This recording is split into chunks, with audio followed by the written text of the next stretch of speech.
अस्सलामुअलैकुम जनाब। एजेंट किवें बंदियां नूं लुੱਟਦੇ ने, दुबई फ्रॉड किवें करदे ने, अज तुहानूं इस वीडियो 'च मैं दसांगा।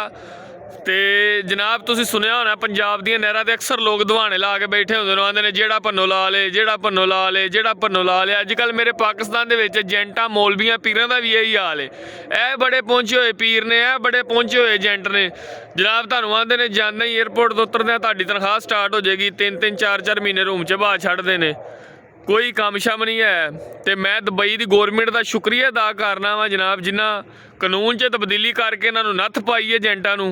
तब्दीली की कानून च की है, उन्हें तब्दीली ये की है कि जनाब जिहड़ा बंदा विजिट वीज़ा कढ़ावे उहदे कोलों पुछया जाए। ठीक है, दो तरह के विजिट करते हैं उन्हें जनाब, एक सैर का वीज़ा है, एक जॉब सर्च के हवाले नाल वीज़ा है। उन्हें कहा जो जॉब सर्च के हवाले नाल आएगा उन्हें पूछया जाएगा भी तुसीं नौकरी वास्ते विजिट वीज़ा लै रहे हो या सैर वास्ते लै रहे हो। अगर नौकरी वास्ते लेना होया फिर वो अपनी मर्जी नाल जो रिक्वायरमेंट होणगे देन ना देन, गौरमेंट की अपनी पॉलिसी है, वो बंदे नूं वीज़ा दवे ना दवे। ठीक है मिठा जी। उस तो बाद विजिट वीज़ा तुसीं विजिट वीज़े ते जाके काम नहीं कर सकते।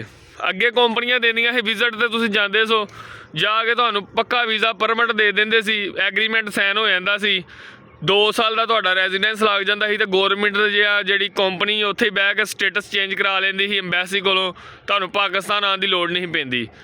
तुसी विजिट ते तुहानूं पहली गल वीज़ा मिलना नहीं, जॉब सर्च वीज़े ते तुहानूं वीज़ा मिलेगा। अगर किसी कंपनी भुला चुका देता पहले तो देना नहीं, किसी ने गंद ही बड़ा पिया बंदियां दा उधर। अगर किसी ने देता ठीक है, वो फिर प्रोडक्ट कराने लिए पाकिस्तान आना पैना है, फिर स्टेटस चेंज होना है, उत्थे रह के हुण नहीं मिठे होना। ठीक है, सवेरे सवेरे धुंध पई है, तुसीं वेख रहे हो पैलियां ला के स्पैशल वीडियो तुहाडे लई मैं बना रहा वां ताकि किसी बंदे दे पैसे ना मारे जाण, किसी नाल फ्रॉड ना होवे।